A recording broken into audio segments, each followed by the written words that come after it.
네, 상승의 트리거 시간입니다. 유니스토리 자산운용의 손정우 매니저와 함께합니다. 어서 오세요. 안녕하십니까? 네, 사실 오늘 FOMC발 훈풍으로 인해서 국내 증시 일제히 오름세를 나타내고 있는데 2차 전지 같은 경우에는 물론 시장이 좋으니까 올라가고는 있지만 상승 탄력이 다른 종목군에 비해서는 떨어지고 있거든요.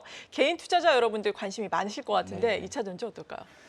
최근에 2차 전지에 대해서 많이 말씀을 네. 드리고 있는데 오늘은 2차 전지 중에서도 가장 관심이 많으실 양극재에 대해서 전망을 좀 준비를 했습니다. 네. 우선 수익률을 한번 비교해서 보면 대부분 양극재 회사들이 고점 대비해서 많이 하락을 했고 저점 대비해서 반등은 하고 있는데 업체마다 종목마다 좀 차별화가 나타나고 있는 상황입니다. 에코프로 BM이 가장 낙폭이 컸지만은 반등률도 가장 좋은 상황이고요. 상대적으로 LG화학이 좀 부진한 그런 모습인데요. 오늘 전망을 이제 들으시고 뭐 지금 보유하신 분들이 좀 더 필요한 전망을 말씀을 드릴 것 같고 네. 신규 진입하실 분에 대해서는 전망을 들으시고 향후 내년 이제 2024년, 25년까지 한번 전망을 그려보시기를 추천드립니다. 네, 지금 이 양극재 종목들의 지금 주가가 조정을 받고 있는 뭐 길게 보자면은 그 이유에 대해서도 설명을 좀 해주시면 좋을 것 같아요.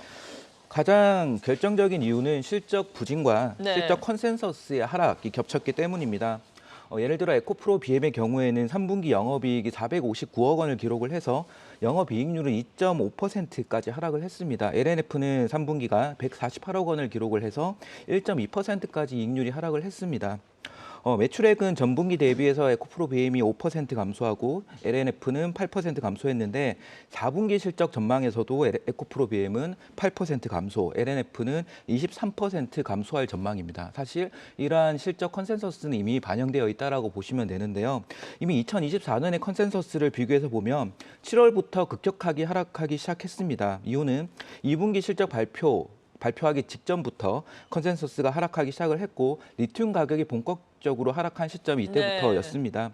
아시겠지만 지금 리튬 가격은 7월 수산화 리튬 기준으로 4만 달러가 넘었었던 톤당 4만 달러 넘었던 게 지금은 2만 달러를 크게 하회하고 있는 상황이고요. 네. 물론 전일 중국의 탄산 리튬 선물 가격은 상한가를 기록을 하면서 급반전을 하고 있는 상황이지만은 여전히 톤당 탄산 리튬 기준으로 중국의 시세는 10만 위안 정도 수준에 불과합니다. 이거는 비교를 해보면은 탄산 리튬의 광산 기준 생산 원가를 비교해보면 중국이 톤당 12만 위안, 호주가 20만 위안, 아프리카가 한 10만 위안 정도로 사실 아프리카 정도 수준 생산 원가에도 미치지 못하는 수준이기 때문에 실제로 중국에서는 감산이라든지 재고 조정이 진행 중이다라고 보시면 되고요.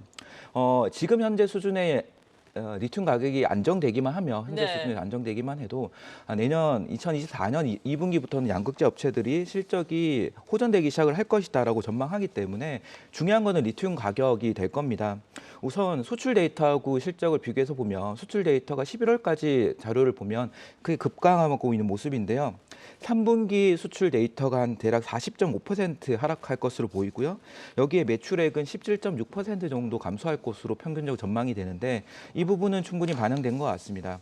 그러면 지금부터 확인을 하셔야 될 거는 일평균 수출 금액이 회복되는 부분, 그리고 1월 이후에 연초부터 미국 중심으로 자동차 판매량이, 전기차 판매량이 회복될 수 있는 부분, 그리고 주가적으로는 선행적으로 미국에 상장되어 있는 엘보말 주가를 따라서 보시는 게 좋을 것 같은데 어제 주가 10% 급등을 했습니다. 엘보말의 BEP 수준이 14불 정도이기 때문에 킬로그램당 지금 현재의 리튬 가격은 엘보말조차도 엘보말 20불 정도인데 엘보말조차도 BEP에 미달하기 때문에 얘네들 주가가 올라가는 게 상대적으로 같이 좀 동조할 수 있는 분위기다라고 보시면 되겠습니다. 네, 수출 금액이 좀 올라가기를 바라보겠습니다. 리튬 가격은 계속해서 하락 추세를 장기적으로 보자면 이어가고 있는데 이 부분에 하향 안정화라든지 그리고 반등이 기대를 좀 가지면서 지켜보도록 하겠습니다.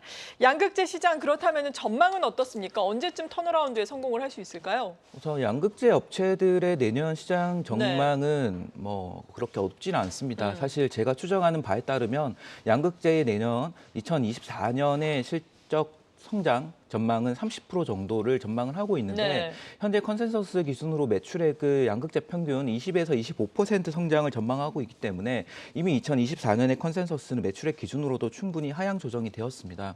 제가 추천하는 근거는 글로벌 전기차 판매량이 2024년에 침투율 20.5%에 도달하는 1,866만 대를 기록할 것으로 보이고 네. 글로벌 배터리 수요는 이제 1,000기가와트시를 넘어가게 될 것이고요. 여기에 따른 양극재 수요는 168만 톤을 전망을 하는데 이에 따라서 30% 성장을 전망을 합니다. 올해 2023년에 국내 양극재 5개 회사들의 글로벌 점유율은 33.6%를 기록할 것 같은데요. 이게 중국 배터리의 점유율이 65%를 차지를 합니다. 중국 배터리 업체들을 제외하고 35%의 시장에서 33.6%이기 때문에 중국 아니면은 양극재는 한국에서 다 생산되고 있다라고 보시면 되는데요.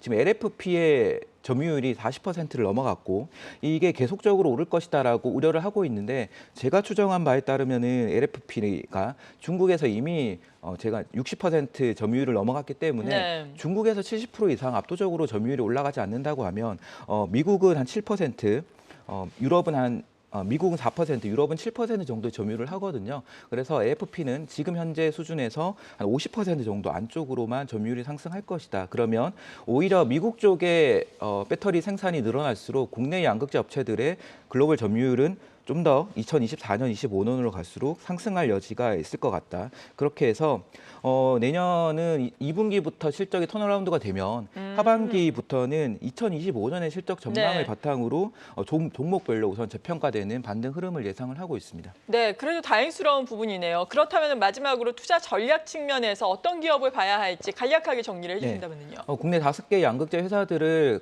매출 구성이라든지 고객사를 비교해서 보실 필요가 있는데요.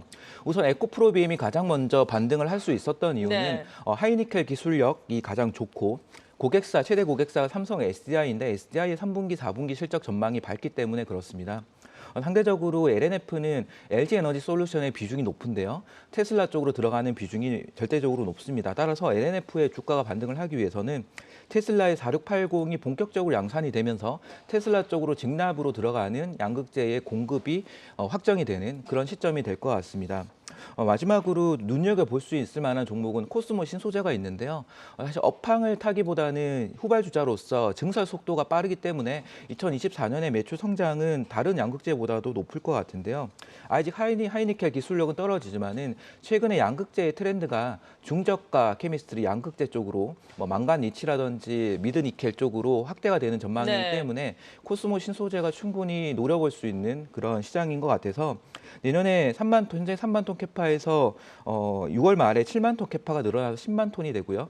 그러고 하반기에 추가적으로 10만 톤을 증설을 하게 되면 20만 톤 체제가 됩니다. 그러면 경쟁사 대비해서 그렇게 캐파도 차이가 나지 않아서 2024년에 눈여겨볼 만한 양극재 업체가 될 것이라고 생각합니다. 네, 오늘은 양극재와 관련해서 깊이 있는 도움 말씀 들어봤습니다. 유니스토리 자산운용의 손정우 매니저였습니다. 고맙습니다. 감사합니다.